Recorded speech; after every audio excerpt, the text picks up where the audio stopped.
Hey guys, this is Umesh Chandratwal back with another video. I welcome you all in our YouTube channel Study Search Point. Uttarakhand forest inspector की series चल रही है। इसमें chapter हमारा tissue, इसका part number 4 लेकर के मैं आपके सामने प्रेजेंट हूँ। इससे पहले 3 पार्ट टिश्यू चैप्टर के आ चुके हैं। अगर आपने अभी तक वो नहीं देखे तो आप हमारे चैनल की प्लेलिस्ट में जा कर के इन वीडियोस को देख सकते हैं। और इसके अलावा भी बहुत सारे फॉरेस्ट इंस्पेक्टर साइंस के सिलेबस से लेकर के जो और एग्ज़ाम में भी काम आ सकती है, काफ़ी ज़्यादा वीडियो अपलोड की जा चुकी हैं। तो प्लीज़ आप हमारे चैनल में जाकर के उन वीडियोस को देखें। वीडियोस अगर पसंद आए तो लाइक करें, कमेंट करें और दोस्तों के साथ शेयर करें। और अगर अभी तक आपने हमारे चैनल को सब्सक्राइब नहीं किया है तो please subscribe our channel and press the bell icon for further notification. उसके अलावा उत्तराखंड से संबंधित, जीएस से संबंधित बहुत सारी वीडियोस हमारे चैनल में अपलोड की जा चुकी हैं, आप उन्हें भी देख सकते हैं। तो स्टार्ट करते हैं आज की हमारी वीडियो। ऊतक यानी कि आपका टिश्यू, उसका पार्ट नंबर 4, जिसमें आज मैं लेकर के प्रेजेंट हूँ कॉम्प्लेक्स टिश्यू यानी कि जटिल ऊतक। इससे पहले मैंने सिंपल टिश्यू के बारे में डिस्कशन किया था। सिंपल टिश्यू के अंदर उसके 2 पार्ट थे। मतलब पहले अगर सिंपल टिश्यू में हम देखें तो उसमें जो हम पार्ट पढ़ चुके हैं सिंपल के अंतर्गत, उसमें एक था आपका प्रोटेक्टिव टिश्यू और नंबर 1 था प्रोटेक्टिव टिश्यू और नंबर दूसरा था सपोर्टिव टिश्यू। तो प्रोटेक्टिव और सपोर्टिव के बारे में हम पहले ही पढ़ चुके हैं। अब यहाँ पर कॉम्प्लेक्स टिश्यू के बारे में पढ़ेंगे। कॉम्प्लेक्स देखो, जैसे आपने इससे पहले पढ़ा था वो सिंपल टिश्यू था। सिंपल टिश्यू मतलब जो सिंगल सेल से बना होता है, मतलब एक ही टाइप के सेल से मिलकर के बना होगा, उसको हम बोलते थे सिंपल टिश्यू। कॉम्प्लेक्स टिश्यू का मतलब which is made up of more than one type of cell, जो एक से ज़्यादा टाइप ऑफ सेल से मिल करके बना होगा। लेकिन ठीक है, बना तो अलग अलग सेल से होगा लेकिन ये सब सेल मिल करके एक यूनिक फंक्शन ही करेंगे, तो उसको हम कॉम्प्लेक्स टिश्यू कहते हैं। जैसे अभी हम आगे जो है पढ़ेंगे, सेल अलग अलग होंगे। जैसे हम जाइलम के पार्ट पढ़ेंगे, जाइलम 4 जो है सेल से मिलके बना है और फ्लोएम भी मिल करके बना हुआ है, लेकिन वर्क उनके, काम उनके सब मिलके ही करेंगे। मतलब जितने सेल हैं वो एक एक आपका कंबाइंड फॉर्म में वर्क को करते हैं। कॉम्प्लेक्स टिश्यू का काम क्या होता है? कॉम्प्लेक्स टिश्यू का काम ट्रांसपोर्टेशन का होता है, यानी कि परिवहन का। अब अगर प्लांट्स हम टिश्यू पढ़ लें, जो है आपके पादप ऊतक पढ़ लें, तो पादप ऊतक में क्या परिवहन होगा? जल का होगा यानी कि वाटर होगा, मिनरल्स होगा, खनिज होगा, और उसके अलावा भोज्य पदार्थ का यानी कि ऑर्गेनिक मटेरियल का ट्रांसपोर्टेशन होगा। ठीक है, तो ट्रांसपोर्टेशन ऑफ ऑर्गेनिक है, ये सी भी लगा देना। ठीक, ऑर्गेनिक मटेरियल का ट्रांसपोर्टेशन होगा यानी कि जैविक पदार्थ। जैविक पदार्थ का मतलब जीवित पदार्थ, जिसमें कि हम भोज्य पदार्थ की बात कर सकते हैं। वाटर का होगा, वाटर का मतलब पानी का होगा, और उसके अलावा मिनरल्स का होगा। मिनरल्स का मतलब खनिज का होगा। क्लियर हो गया? ठीक है। इसको बोलते हैं कंडक्टिंग टिश्यू या वेस्कुलर टिश्यू। दोनों का मतलब संवहन। संवहन का मतलब ही होता है एक जगह से दूसरी जगह किसी चीज़ को ले जाना है, तो इसलिए इसको हम जो कंडक्टिंग यानी कि चालन, जिसमें चालन होगा, मूवमेंट होगा, गति होगी, जिसमें चालन कह सकते हो, गति भी कह सकते हो, संवहन भी कह सकते हो, ये सब एक ही चीज़ है जिसमें कि भोज्य पदार्थ, वाटर या मिनरल्स का ट्रांसपोर्टेशन होता है। कॉम्प्लेक्स टिश्यू के 2 पार्ट हैं, जाइलम और फ्लोएम, जो कि आपने बहुत ज़्यादा सुना होगा, इंपॉर्टेंट है बहुत ज़्यादा है, तो ये ध्यान रखना। ठीक है, जाइलम, अगर हम पहला पार्ट पढ़ेंगे जाइलम, जाइलम में क्या होता है देखो। सबसे पहले तो जाइलम का काम क्या होता है ये पता होना चाहिए। इसको याद करने की ट्रिक मैं थोड़ा सा वैसे बता देता हूँ, अगर एक दो बार आप पढ़ेंगे तो याद हो जाएगा, बट जो नए नए हैं तो वो समझ सकते हैं। जाइलम में अगर आप पहला वर्ड लोगे तो ज, और अगर जौ से अगर आप हिंदी में बनाओगे तो जल। जल मतलब पानी, यानी कि वाटर ट्रांसपोर्टेशन का काम जाइलम करता है। क्लियर हो गया? अब वाटर ट्रांसपोर्टेशन कहाँ से होगा? देखो, पानी कहाँ पर स्टोर होता है? पानी स्टोर होता है सॉइल में, यानी कि मिट्टी में पानी स्टोर होगा। मिट्टी में ही तो पानी देते हो ना आप कभी भी पानी देते हो तो प्लांट्स या जो भी जिस मिट्टी में लगाया उसमें डालते हैं पानी, तो सॉइल में आता है। सॉइल से ये आता है रूट में, यानी कि जड़ों में आता है। और जड़ों में जो आपका जाइलम टिश्यू होते हैं, वहाँ से जो ऊपर की तरफ को इसे ले जाते हैं। ऊपर की तरफ का मतलब जड़ से लेकर के तने की तरफ को ले जाते हैं। तो इसका मूवमेंट जो होगा, यानी कि जो इसकी गति होगी, वो एक दिशी होती है। एक मतलब एक ही डायरेक्शन में होगी, यूनिडायरेक्शनल उसकी गति, मोशन होता है। ऐसा नहीं कि आप नीचे से भी मतलब जड़ से भी ऊपर तने की तरफ को पानी ले जाएगा और उसके बाद तने से भी जड़ की तरफ को लाएगा, क्योंकि ऐसा नहीं होगा सिर्फ पानी, क्योंकि आपका जड़ों में रूट में स्टोर होता है तो इसकी यूनिडायरेक्शनल मूवमेंट होती है, ऊपर से मतलब नीचे से ऊपर की तरफ को ये ले जाता है। क्लियर हो गया?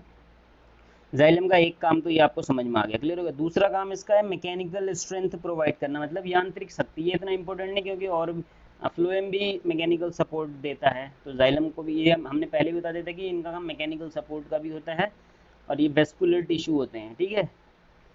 ये अब कहाँ से इसकी उत्पत्ति होती है? इसकी उत्पत्ति होती है, ठीक, एपिकल मेरिस्टम यानी कि शीर्षस्थ विभज्योतक, जो आपने पहले पढ़ा था जब हम मेरिस्टमेटिक टिश्यू के बारे में पढ़ रहे थे। उसके 3 पार्ट थे, उसमें से पहला था, ठीक, एपिकल यानी कि शीर्षस्थ, जो कि शीर्ष वाले भाग में।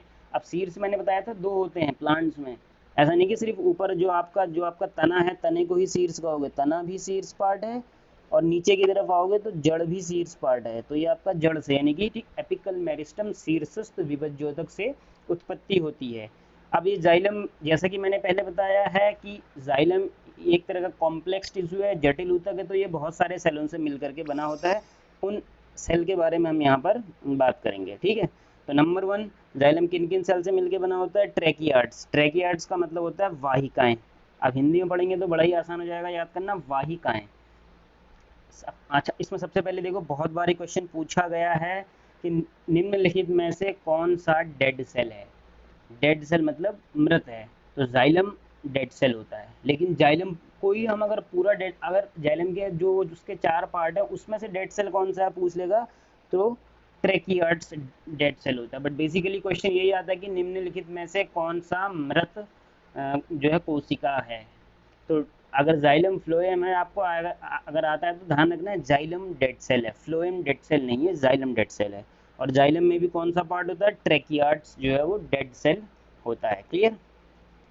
विदाउट प्रोटोप्लाज्म होता है, मतलब इसमें जीव द्रव्य नहीं होता है। कई बार ऐसा क्वेश्चन पूछा गया कि विदाउट प्रोटोप्लाज्म, विदाउट प्रोटोप्लाज्म वो होता है, देखो एक होता है, ठीक, स्क्लेरन काइमा।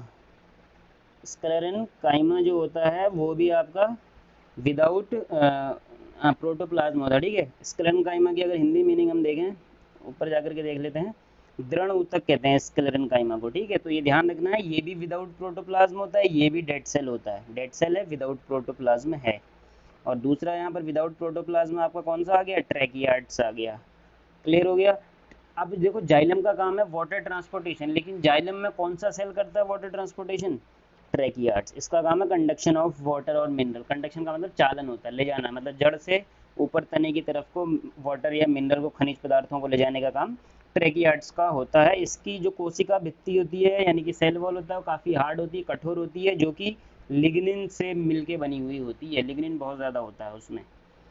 अब दूसरी बात पढ़ेंगे, वेसल्स मतलब वाहिकाएं। देखो सिंपल है याद रखना। अब एक्चुअली ये वेसल्स, ये ट्रैकियार्ड्स जो है, किसी का एक हिंदी मीनिंग थोड़ा सा दिक्कत हो गया है, उसको हम देख लेंगे, कोई दिक्कत नहीं है।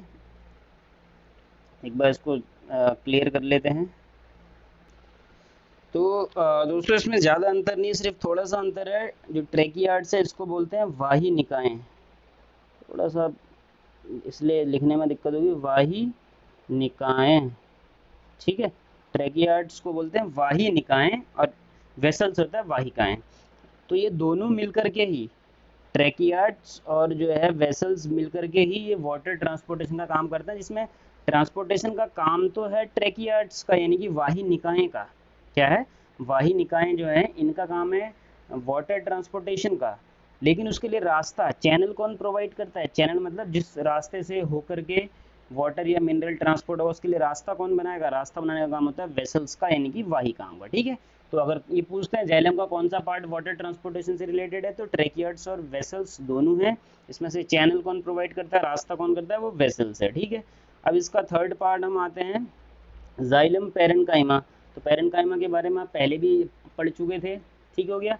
तो जाइलम पेरेन्काइमा मतलब जाइलम मृदूतक बोलेंगे इसको हिंदी में, ये लिविंग पार्ट होता है। क्या होता है? ये लिविंग पार्ट होता है। डेड पार्ट बोलेंगे तो ट्रैकियार्ड्स यानी कि वाहिनिकाएं डेड पार्ट्स होता है। इसका काम होता है फूड को स्टोर करना या स्टार्च को। स्टार्च भी एक तरह का फूड होता है ना, ठीक है। अच्छा, स्टार्च से एक यहाँ पर क्वेश्चन याद आ गया है मेरे को। अगर क्वेश्चन आता है कि सबसे पहले कौन से भोज्य पदार्थ का पाचन होता है, सबसे पहले किस भोज्य पदार्थ का पाचन होता है, तो आपको स्टार्च लिखना है। क्लियर हो गया? स्टार्च का सबसे पहले होता है। स्टार्च भी एक तरह का कार्बोहाइड्रेट ही है जो चावल या आलू में पाया जाता है सबसे ज़्यादा। क्लियर है? तो जैसे खाने को हम मुंह में डालते हैं तो सबसे पहले कौन सा भोज्य पदार्थ का पाचन होता है? वो स्टार्च का होता है। माउथ में, मुंह में जो है आपका सलाइवा जो निकलता है उसमें एक जो एंजाइम होता है टाइलिन एंजाइम, टाइलिन एंजाइम का काम होता है स्टार्च का पाचन करना। तो सबसे पहले कौन सा भोज्य पदार्थ है पाचन होता है? तो वो स्टार्च का होगा। ठीक है, ध्यान रख लेना। तो जाइलम पेरेन्काइमा का काम क्या है? जाइलम पेरेन्काइमा का काम है एक तो फूड को स्टोर करना यानी कि संग्रहित करना, और दूसरा मैकेनिकल स्ट्रेंथ। ये पहले बता दें कि मैकेनिकल स्ट्रेंथ ज़्यादा इंपॉर्टेंट, आपको याद नहीं रखना है। चौथा जो इसका पार्ट है वो है जाइलम फाइबर। फाइबर मतलब तंतु। अच्छा, जाइलम जो फाइबर है इसी को हम जाइलम स्क्लेरेन्काइमा भी कह सकते हैं। जाइलम स्क्लेरेन्काइमा यानी कि अभी बताया था दृढ़ ऊतक जो हमने ऊपर पढ़ लगा था, तो जाइलम स्क्लेरेन्काइमा भी कहा जा सकता है इसको। इसका काम केवल सपोर्टिव होता है। ठीक है, सपोर्ट देने का काम होता है जो है प्लांट्स को, या जाइलम को सपोर्ट देने का ही काम होता है इसका। क्लियर हो गया? इतना आपने ध्यान रखना। ये मैं पहले बता चुका हूँ कि water transportation to place in upward direction only, मतलब वाटर का जो ट्रांसपोर्टेशन होगा, परिवहन होगा जल का, वो या मिनरल्स का, वो ऊपर की दिशा में ही होता है। मतलब जड़ से तने की तरफ होता है, तने से जड़ की तरफ कभी नहीं होगा, एक ही दिशा में होता है। अब एक सबसे इम्पोर्टेंट क्वेश्चन कई बार पूछ लेता है कि किसी पेड़ की यानी कि वृक्ष की आय अगर आपने निकालनी है तो उसके लिए कौन सा ऊतक जिम्मेदार होता है या कौन से ऊतक की सहायता ली जाती है? तो वो जाइलम की ली जाती है। किसकी? जाइलम की। अब कैसे लेते हैं देखो, अगर हम पेड़ के तने को देखें यानी उसकी छाल देखें, अगर जो आपका तना है तने के अंदर छाल होती है तो उसमें एनुअल रिंग्स बने होते हैं इस तरह से, इस तरह से छल्ले बने होते हैं, वार्षिक छल्ले बने होते हैं। एक छल्ला बराबर 1 ईयर होता है। तो इस तरह से जो एनुअल रिंग्स हैं जिनको हम जाइलम रिंग्स भी कहते हैं, एनुअल रिंग्स का मतलब वार्षिक छल्ले, इस तरह से गोले बने होंगे जो कि किसी भी पेड़ के तने में यानी कि उस तने में जो छाल होती है उसमें प्रेजेंट होते हैं। इनके नंबर को काउंट करके हम किसी भी पेड़ की, वृक्ष की एज यानी कि आयु को बता सकते हैं कि यह पेड़ कितने साल पुराना है। और इस प्रोसेस को बोलते हैं डेंड्रोक्रोनोलॉजी। डेंड्रोक्रोनोलॉजी का मतलब किसी वृक्ष की आयु ज्ञात करने की विधि जो है उसको डेंड्रोक्रोनोलॉजी कहते हैं। बहुत बार ये पूछ लेता है। और इम्पोर्टेंट यही ध्यान रखना है कि जो एनुअल रिंग्स होती हैं वो किस में प्रेजेंट होती है? वार्षिक छल्ले किस में प्रेजेंट होते हैं? जाइलम में उपस्थित होते हैं। जाइलम में वार्षिक छल्लों की संख्या गिन करके हम पेड़ की आयु बता सकते हैं। क्लियर हो गया? ठीक है। अब नेक्स्ट जो है हमारा वो है फ्लोएम। तो इसको भी याद करना बड़ा आसान है। देखो, जाइलम में आपने ज लिया तो वहाँ पर हिंदी वर्ड लिया तो वहाँ पर हिंदी वर्ड से बन गया जल, तो जल यानी कि जाइलम का हो गया। फ्लोएम में अगर आप लोगे तो वैसे लिखते तो पी से हैं लेकिन अगर आप साउंड देखो तो फ आ रहा है, एफ आ रहा है, फ्लोएम। तो एफ का मतलब फूड।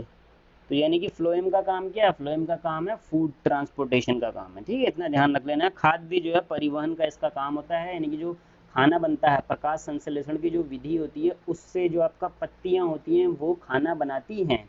और अगर पत्तियों में भी देखें तो पत्तियों में क्लोरोफिल होता है एक तरह का, ठीक, हरित लवक जिसको हम कहते हैं, वह रिस्पॉन्सिबल होता है या वह उसकी जिम्मेदारी होती है खाना बनाने की, सूर्य के प्रकाश की उपस्थिति में। और क्लोरोफिल, ये दो कैटलिस्ट का काम करते हैं यानी कि उत्प्रेरक का काम करते हैं।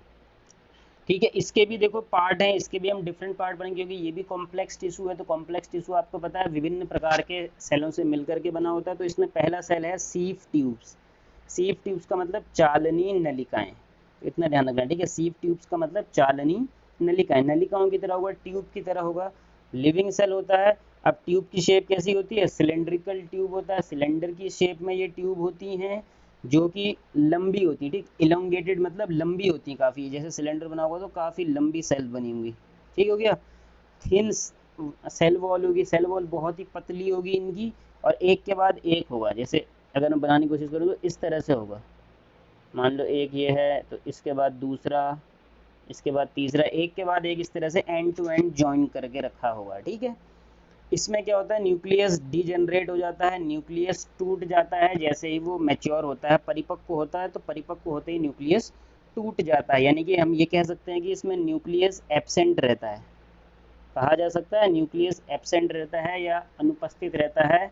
न्यूक्लियस का मतलब नाभिक कहा जा सकता है। ठीक है, दूसरा इसका पार्ट है कंपेनियन सेल, जिसको बोलते हैं कंपेनियन सेल मतलब सहकोशिकाएं, ठीक, कंपेनियन मतलब जो साथी होता है, सहायता करता है, तो उसको कंपेनियन सेल कहते हैं। अब कंपेनियन सेल यहाँ पर किसकी सहायता करेगा? कंपेनियन सेल यहाँ पर सहायता करेगा सीव ट्यूब्स की, या सीव सेल्स जो भी कह सकते हैं। इन दोनों को एक साथ सिस्टर सेल कहते हैं, सीव सेल को और कंपेनियन सेल्स को, या सीव ट्यूब्स जो था उसका जो पार्ट होता है उसमें जो सेल होगा, सीव सेल्स, और कंपेनियन सेल यानी कि सहकोशिकाएं, इनको सिस्टर सेल कहते हैं, एक ही बहन कोशिकाएं कहते हैं। क्यों कहते हैं? क्योंकि ये एक ही मदर सेल से मिलकर के बनी होती है, मतलब एक ही जो सेल होगा, एक ही सेल से मिलकर के, एक ही सेल जब आपका टूटेगा ना, क्योंकि सेल के बारे में जब आप पढ़ोगे तो सेल, जब मैं स्टार्टिंग पढ़ा रहा था तो मैंने दो प्रोसेस बताई थी, मायोसिस और माइटोसिस। मियोसिस कह सकते हैं और माइटोसिस। तो ये दो प्रोसेस थी, मियोसिस और माइटोसिस। यहाँ पर सेल डिवीजन होता है, सेल टूटता है, तो एक ही जो है मदर सेल होगा, इससे एक में दो सेल बनते हैं और एक में एक ही मदर सेल से चार सेल बनते हैं। तो यानी कि ये जो भी चार सेल बनेंगे या जो भी ये दो सेल बनेंगे, इनका जो मदर सेल है, मदर सेल का मतलब ये होता है जिस सेल के टूटने से अलग अलग सेल बने हैं, तो वो सेम सेम जो है मदर सेल से मिलकर के बने होते हैं, इसीलिए कंपेनियन सेल यानी कि सहकोशिकाएं, और सीव सेल्स यानी कि चालनी नलिकाएं, या जो आपका चलनी कोशिकाएं होती हैं, इनको सिस्टर सेल कहा जाता है। लिविंग सेल हैं ये भी, और इनका काम क्या होता है? फूड स्टोरेज का काम होता है। देखो, कंपेनियन सेल और ये सीव ट्यूब्स, ये दोनों मिल करके क्या करते हैं? सीव ट्यूब और कंपेनियन सेल मिल करके खाना स्टोर करते हैं। ठीक हो गया? तो सीव ट्यूब और कंपेनियन सेल मिल करके खाना स्टोर करते हैं, ये दोनों काम इनका है, और हेल्प करता है इसमें कंपेनियन सेल किसकी? सीव ट्यूब्स की। तीसरा आएगा फ्लोएम फाइबर, यानी कि फ्लोएम तंतु या स्क्लेरन काइमा। फ्लोएम स्क्लेरन काइमा कह सकते हैं, या फ्लोएम फाइबर यानी कि फ्लोएम तंतु कह सकते हैं। तो जहाँ भी स्केलेटन काइमा पार्ट आ जाता है उसका काम मैकेनिकल सपोर्ट का ही काम होता है, और ये हेल्प करता है सीव ट्यूब्स को। सीव ट्यूब्स को ये जो है मैकेनिकल सपोर्ट मतलब यांत्रिक सहयोग या यांत्रिक शक्ति देता है, और ये एक पार्ट है जो डेड सेल होता है। ध्यान रखना, फ्लोएम लिविंग सेल है, बट फ्लोएम के अंदर एक सेल ऐसा है जो डेड होता है, वो है फ्लोएम फाइबर। बाकी सारे जितने फ्लोएम के पार्ट हैं सारे लिविंग सेल हैं, सिर्फ फ्लोएम फाइबर यानी कि फ्लोएम तंतु एकमात्र ऐसा सेल है जो डेड सेल है। अगला आता है फ्लोएम पैरेन्काइमा, यानी कि फ्लोएम मृदूतक, ये भी लिविंग सेल है। इसका काम क्या होता है? इसका काम स्टोर फूड होता है, खाने को स्टोर करना, और खाने को रेडियल मतलब रेडियल कंडक्शन करना। रेडियल का मतलब होता है त्रिज्यीय, त्रिज्यीय का मतलब एक जगह से दूसरी जगह को भेजने का काम इसी का होता है। ठीक है, इतना ये है, उम्मीद करते हैं ये आपको समझ में क्लियर है। तो त्रिज्यीय का यहाँ पर त्रिज्यीय जो है कंडक्शन, इसका मतलब हो गया जैसे कोई भी, अगर हम यहाँ पर मान लो फूड बना है, तो फूड त्रिज्यीय का मतलब इस तरह से आगे की तरफ को, यहाँ पर हॉरिजॉन्टली हम बोल सकते हैं, त्रिज्या के अलोंग यानी कि रेडियस के अलोंग जो मूवमेंट होती है उसको रेडियल मूवमेंट या त्रिज्यीय जो है गति या त्रिज्यीय कंडक्शन कहते हैं। तो यानी कि ये जो हॉरिजॉन्टल भी जो है डिस्ट्रीब्यूट करता है। और फ्लोएम में देखो मूवमेंट दोनों होती है, मतलब यहाँ पर अगर लीव्स हैं तो लीव्स यहाँ से ऊपर की तरफ को भी फूड ले जाएंगी, नीचे की तरफ को भी ले जाएंगी, मतलब दोनों डायरेक्शन में होती है। बाई डायरेक्शनल यानी कि इसमें मूवमेंट होता है, एक ही दिशा में नहीं होता, दोनों दिशाओं में होता है। रेडियल का मतलब इस तरह से यहाँ की तरफ को, यानी कि जो हॉरिजॉन्टल मूवमेंट होता है वो फ्लोएम पैरेन्काइमा करता है। क्लियर हो गया? तो ये इतना सा एक छोटा सा टॉपिक था जिसमें हमारा प्लांट टिश्यू कंप्लीट हो चुका है। नेक्स्ट वीडियो जो भी आएगी वो एनिमल टिश्यू से रिलेटेड आएगी, जहाँ पर हम एनिमल टिश्यू के बारे में डिस्कस करेंगे। उम्मीद करते हैं आपको ये वीडियो पसंद आया। अगर पसंद आया होगा तो प्लीज़ लाइक करें, कमेंट करें, दोस्तों के साथ शेयर करें, और अगर अभी तक आपने हमारे चैनल को सब्सक्राइब नहीं किया तो please subscribe our channel and press the bell icon for further notification. मिलते हैं नेक्स्ट वीडियो में, तब तक के लिए बाय बाय, टेक केयर।